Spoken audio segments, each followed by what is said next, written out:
Hi everybody and welcome back to B2B Nav. For the BDI amongst you, you will notice that we have a shiny new format and some new kit as well. So we wanted to kind of evolve our podcast offering. Obviously for our listeners, the main purpose when we set this up was to help our clients navigate the ever-evolving B2B marketing landscape, and that hasn't changed. We just wanted to open up the kind of presenters a bit more, show some more depth and breadth in our team and our team members, and capture more opinions outside mine and Ollie's. So today we are joined by Paul Finch, who is a CGI and visual effects specialist here at B2B. How long have you been with us now, Paul? January, so 5 months. So we've had, I guess as an agency, a hectic 5 months, Yes. kind of immersing ourselves and learning ourselves alongside you, kind of the world of CGI. Do you want to give us a bit of an intro about yourself, what your kind of career is today in that field, and how things kicked off for you in the world of CGI? Yeah, originally was a CAD designer at a company, that were an engineering company. Progressed to CGI through the fact that I went to do a stop-start animation course and it got cancelled. And then someone said, as you're doing CAD, why not try 3D? I love that as a story. That was it.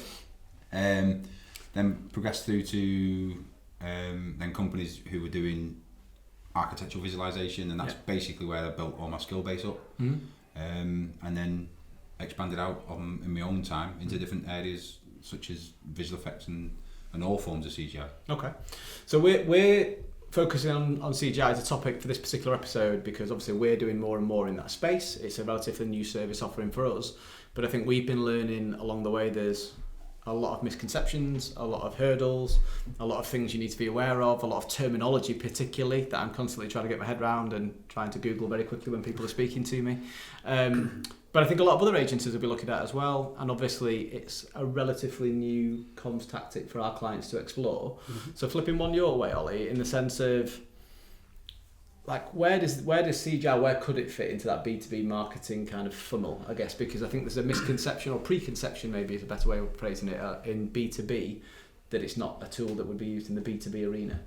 Yeah, and I guess you don't see it used, at least in our type of clients, all that often, but there's a lot of different ways it can be used, and I'm sure if you start thinking, there's probably ways that it can be used to your business if you're listening now. So I guess one aspect is if you start thinking about creating 3D CG models of your products or service offerings, and why might you do that? To be able to easily take it to customers, to show them, to illustrate what you do, to illustrate how your component or ingredient goes into something larger. All these things can be done through CG that give it a much more real feel, and then you can use that as part of your marketing collateral, but also as part of your sales process, so you can start taking that to customers, whether that's physical or, is more often than not these days, remote. Yeah, okay.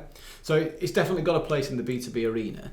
I guess I think my role on this podcast today is probably to ask the silly questions, but in the sense of CGI, visual effects, 3D, motion, are all loosely grouped together, I would say.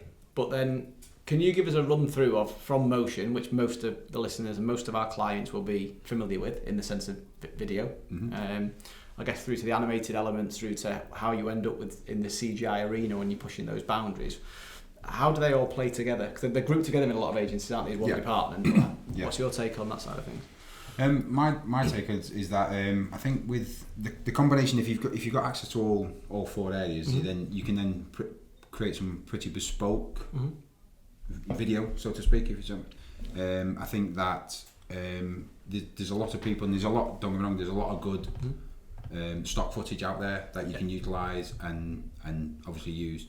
But I think if you've got something that you want it to feel a little bit more personal, and a little bit more, you've got a bit more control of, then that's when the CGI comes in. Okay.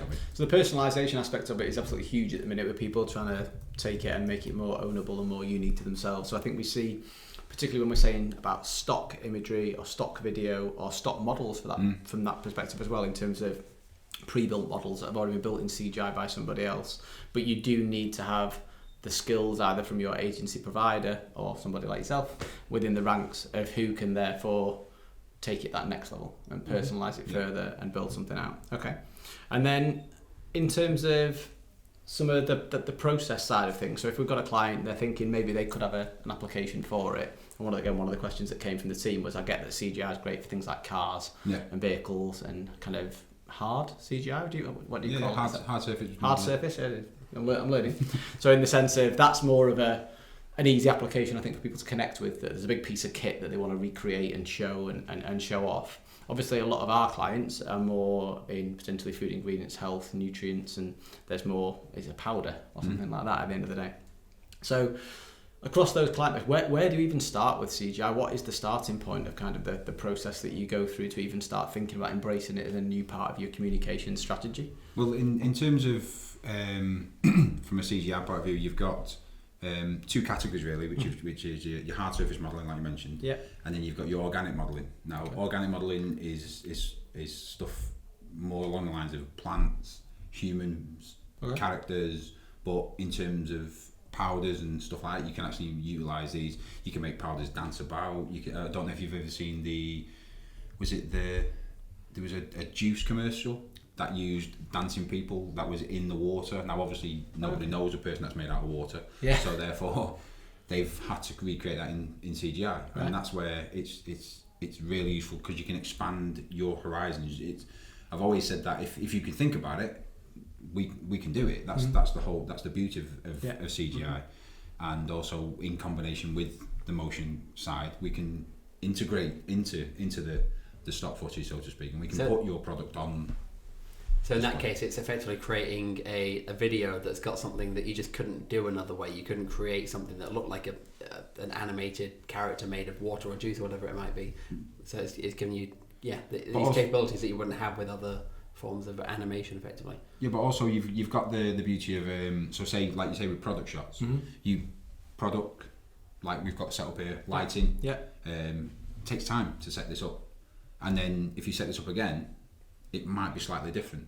But what you do in CGI, you create a product, you light it, you then go away from it. You can go away for 12, 18 months, as long as you want. When you come back, that's going to look exactly the same as it did before, and you've got that continuity in terms of, say you've got a magazine shoot, for example, and you've got 150 products, and then 2 years later you've got 250 products. Those extra 100, the cameras might have changed, the lighting systems might have changed, so therefore it's going to look different within your magazine, whereas within the CGI you've got it set up ready to go. Okay, so I guess in terms of the process, I also try to think about it from a client's perspective, in the sense of, so let's say they have some capsule technologies. They've got small tablets that we all take, and I'm sure we do for paracetamols or whatever it may be. There's powder that goes inside there, and they want to show that off in some way. So let's use that as an example, I guess, that they want to showcase this in some way using CGI.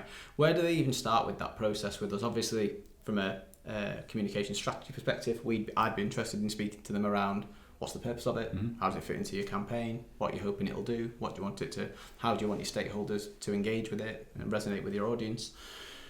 But from a CG perspective, where do you even start with a brief, if you know what I mean? Is it sketches, mood boards? What's the process you go through to end up with your end capsule dancing or whatever it may be, if you know what I mean, that comes to life? Yeah, I mean, the process that we use is initial brief. We want this. We then go away, we then create mood boards of what we think, or 5 or 6 different options of what we think it should do and how it should work, and we present that to the client. They then give us a more narrowed mood board back. We then sketch out ideas, sketch out storyboards for animations if we've got that sort of thing going on. And then, again, goes back to the client, signed off. You then start something called a clay modelling stage, which is exactly what it says on the tin. All models are built, but they're made to look like clay, or you can do whiteout, or it's basically an untextured, unmaterialed version. So what the whiteout, my understanding of it is, that's so the user doesn't get distracted to an extent in terms of with colours on. So for anybody familiar with like a web development process, this will be like the wireframe stage where we're showing you here's the shape of things to come, but it doesn't look final yet. Yes, so it's exactly that, and also it gives that at that moment, it gives the client a chance to pick a camera angle, to pick a camera movement if they want, to finalise almost, if it's animation, to finalise all those areas, so that then when it gets to the texturing, lighting and rendering stage, there's no fallback. It's like the client's seeing it, they're happy with it, and therefore they know what they're going to get in. The good part about the next stage after that is we then go to the texturing stage and lighting stage, and these are really key stages because you can actually obviously set the mood with your lighting. Saw a few things recently where they've shown different lighting for different scenes, and it goes from a lovely summer scene to like a horror movie, and it's just the changing of the lights. Wow. Yeah. And it's these sorts of things that really affect the final outcome. And if you don't work in the space, I'm new to it, so I'm constantly learning this kind of thing and trying to watch videos and learn as much as I can about it. But in the sense, if you don't work in the space, I don't think I understood not how easy it is, but it's almost like turning a light switch on and off between day and night, so to speak, or if you want dusk settings and so on and so on. But the lighting affects so much, doesn't it, in a way? But it's just I think it's easy to think about it if you just think about your own home. If you just go into a room and you've got the main lights on, if you switch them off and turn a little side lamp on, there's a good odds that it's going to feel a little bit warmer and more intimate. And that's just a small lighting change, and you're doing that, but to a much larger scale in CG environment. Yeah, well, we're using it's called a HDI, which is high dynamic range image. Within a dome light, which is effectively, if you think of a sound stage with a dome with an image projected on it, and then I think they're using it at the moment for a lot of it's taken away from green screening at the moment in terms of, like, I don't know whether you've seen shows such as The Mandalorian and stuff like that are all on Disney Plus, but it was also done for The Lion King, and what it does is it takes away the green screen, so you're getting natural bounces of light on people's faces. Right. So it's like we'll be getting a nice blue and white from here, but if you change that image, then it changes the look and feel of everything. And it's almost on that scale where we're putting like a big sphere around it with the light source in it. And with the high dynamic range, that you're actually using the light from that image, so it's been captured within the image, and it makes a more natural feel. Okay. And then I guess going back to the process side of things to finish it off, so we've gone from mood boards to kind of refined mood boards to sketches to whiteouts, clay models, to the build, the texture and the lighting. At that point, you're getting towards hopefully they're getting happy with it at this point. Well, hopefully, yeah. I mean that's I mean the process is put in place to protect both us and the client. Yeah. In terms of, we don't want to go to, I've got quite an imagination, I've been told, since I was a child as well. But I've got an imagination. I can go off on tangents, but if I spend 3 weeks working on something and then it comes back and the client goes, that's not what we thought, then it's a waste of their time, it's a waste of my time, or our time, sorry. But if I can separate these stages up into small sections, then it means that they can go back and say, that's not what we wanted, and we sort of go, okay, that's fine. You're only going back. It's like your autosave feature. You're only going back 10 minutes as opposed to a day. But I guess that's the importance. It is like wireframing on a website, isn't it? That you've got to sign off at each one of the stages to an extent as well, because it's very easy for opinions to change when they start seeing it lit, as an example, or with different textures, and we can come on to that in a bit. Obviously, once the design's kind of finalised and you're happy with it, regardless of whether this is a world, a product, a piece of kit, a machinery, whatever it is, then it goes to render, the famous rendering process, which I've been learning a lot about recently. Having invested in the kit and the software and the talent and everything else that we need to at our end. Now, that's a whole different part of the process, I guess, in terms of there's some complexities around that. So before we jump in too far at that end, is it worth winding back to some of the stumbling blocks that we come across with clients or from ourselves across those respective stages? Because there's obviously the mood boards. So the mood boards are inspiration and conceptual, I guess, at the start. Agreed? Yeah. But on CGI, you almost need to narrow it a lot further, I think. Do you agree? Yeah. No, I totally agree. That's why we've, with one of the current projects we're working on, we've added in another stage, which is a finalised mood board. This is the building you want. Yeah. This is the environment you want. This is the rooms you want. Yeah. Right, cool. We can. And I guess it really comes down to what you're doing, doesn't it? Because if somebody said, "Here is our physical product," or "Here's blueprints to our physical product," when you build it, that's a completely different kettle of fish. There's very little creativity to that. It's just let's build this as an accurate representation as possible as we can of that. And I gather from previous projects that sometimes you do have these blueprints and you can be super detailed. Other times you're working off photography and there's a lot of filling in the blanks and trying to figure out what's that thing that's happening behind that other object and you can't see, so you end up with a bit more back and forth. But then I guess, like you say, we've got these like 3D environments that we're working on now where, it's just so open, the world is your oyster, and it's what do you want to design. So from that point of view, that's where the mood boards come in to help to refine ideas before you just go off on a million different builds. I think it is that limitless opportunity though which can trip people up, including ourselves. I've done it, I know I have for a fact, and move things along in different directions when you don't even intend to in a way. But the fact with CGI, because there's a quote on it, but the fact you can think it, you can build it, because there is no limit to it in a way, is there, in a sense. But because of that, you've got to be very clear with, is this mood board conceptual, inspirational, so you want something in that theme or style, or do you want that desk, floor, whatever it could be, if you know what I mean, thinking of some of the worlds that we've created recently. And I think that's quite an interesting point for the client. Is it an inspirational mood board, or is it you want that item to look exactly like that? Which I know sounds very basic, but I do think it's quite an important factor, because quite often we'll take something as inspiration and style and they go, no. It was that one I wanted, that one, the fourth one on the right. And we've had the same conversely as well, where we've created something that was like a like-for-like recreation of a photo, and then we had to make some, what were effectively quite minor tweaks afterwards, but just to basically warm up a client's own facilities that we'd made, which involved adding a bit of like mood lighting and more decorative objects and plants to a room that in real life didn't have any of them. That's it. Well, that's it. The process is in place for exactly that, but also you can find that the mood boards, that a client can come in with a mood board and say, this is what I want. I want it to look, feel like this. You build it. They sign off the clay modelling, white modelling stage. They love the building, they love the environment and everything. It then gets to the texturing stage, and it's like, that's not what that is what I wanted, but it's not what I want now. And a lot of the times with CGI, one of the frustrations is the fact that you can build something exactly how someone wants, but what they didn't take into account is that that's not exactly what they wanted. Because once they see it, it's not exactly. I think that's a really, really interesting point, because I think that's one of the things that we've learned building our own world. We've built, I say we, but I mean, we've learned along the way, definitely, for sure. But I think from a client's perspective, if I was a client and you have a certain colour palette, as an example, or a certain brand guide, then you expect your brand guide and colour palette, and I use this as a crass example, to look a certain way, because you see what it looks like in your PDF booklet that you send around everybody with your brand guide in.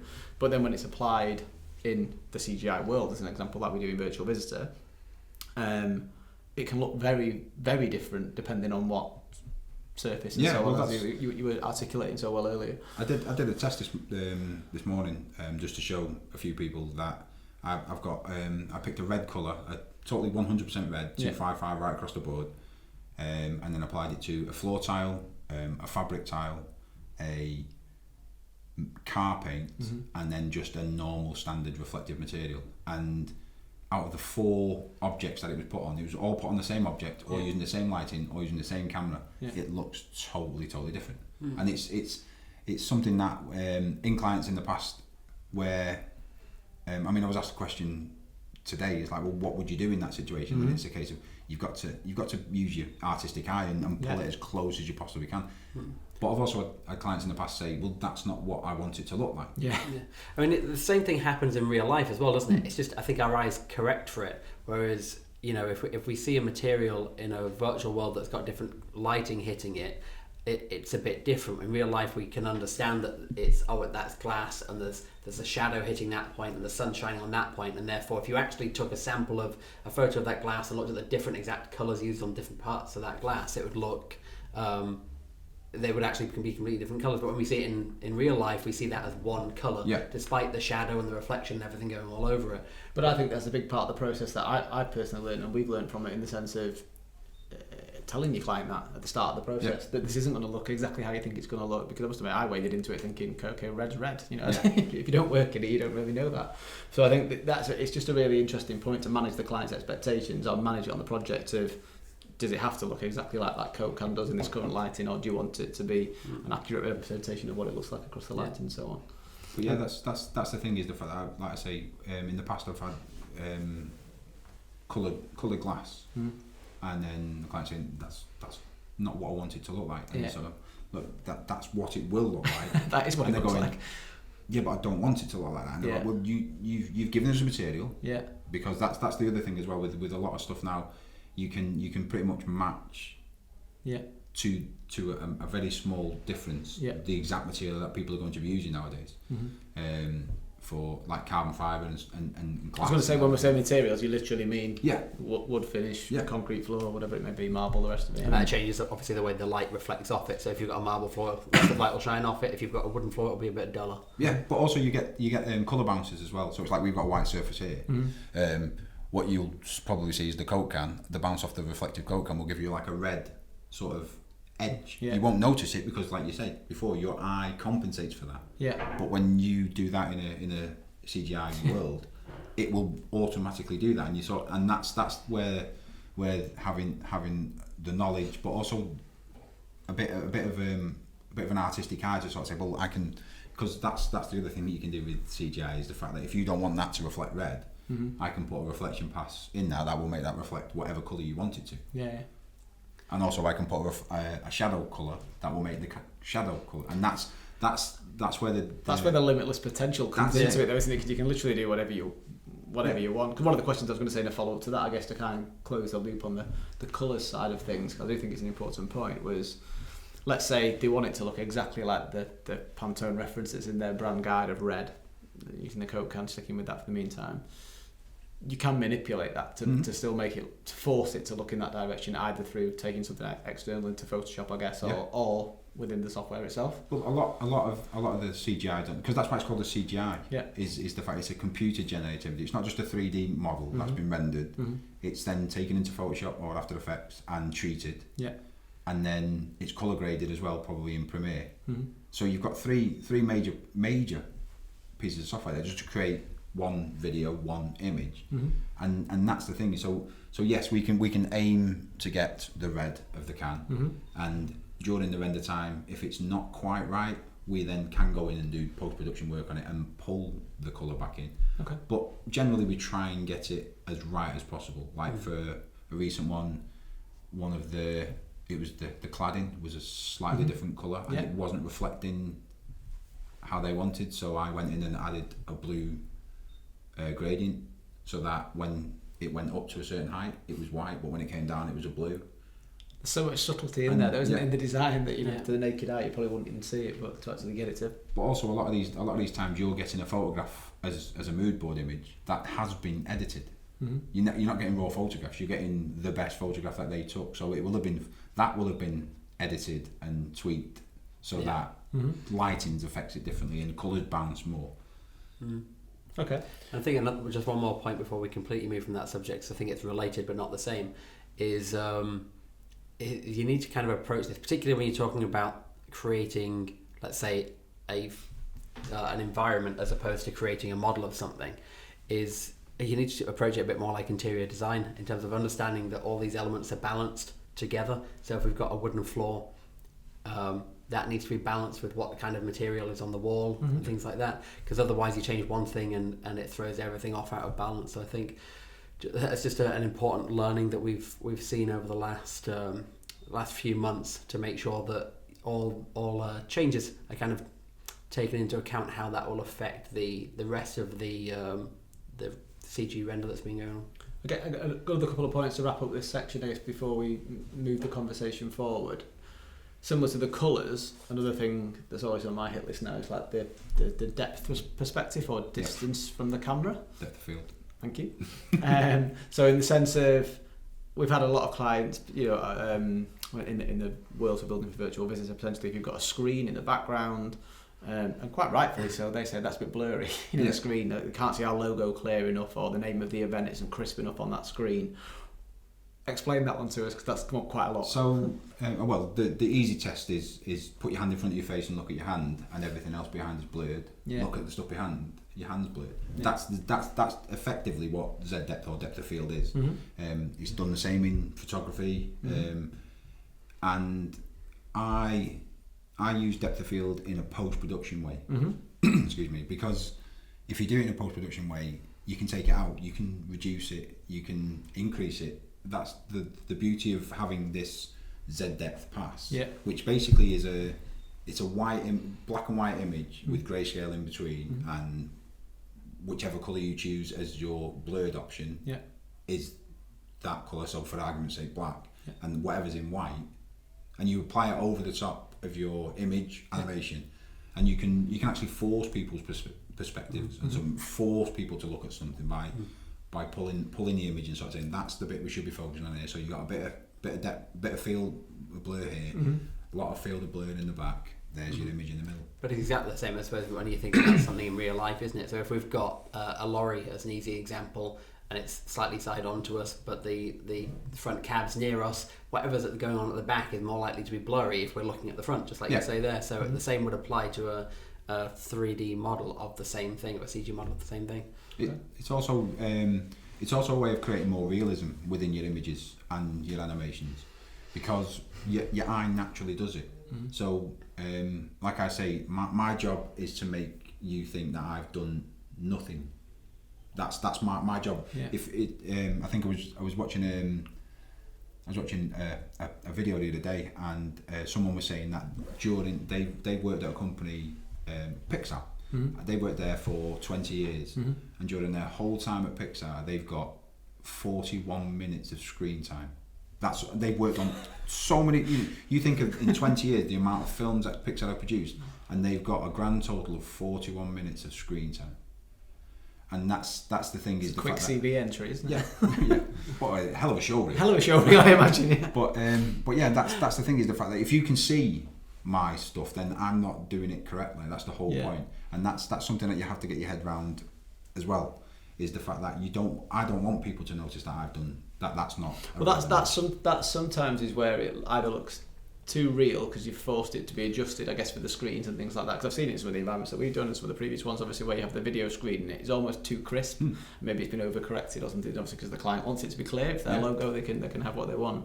But in the sense of, I think that's an interesting point sometimes, because the more realistic it is, the more realistic a representation of what it would be to the naked eye, the more natural it feels as kind of an immersive process. So I think we're going to park there for the meantime and come back to the conversation in part 2, which we've never done before either. So why not break our part 2 duck for this episode as well. There's obviously a lot more to speak about on this topic. I think it's an interesting topic and something that hopefully a lot of our clients and prospects will get a lot of use out of us. So we'll leave it there for the meantime. Feel free to check out our knowledge at www.b2bknowledge.com for all our content and collateral, helping our clients navigate the B2B marketing landscape. And we will see you in part 2 for the continuation of the CGI combo. Thanks, guys.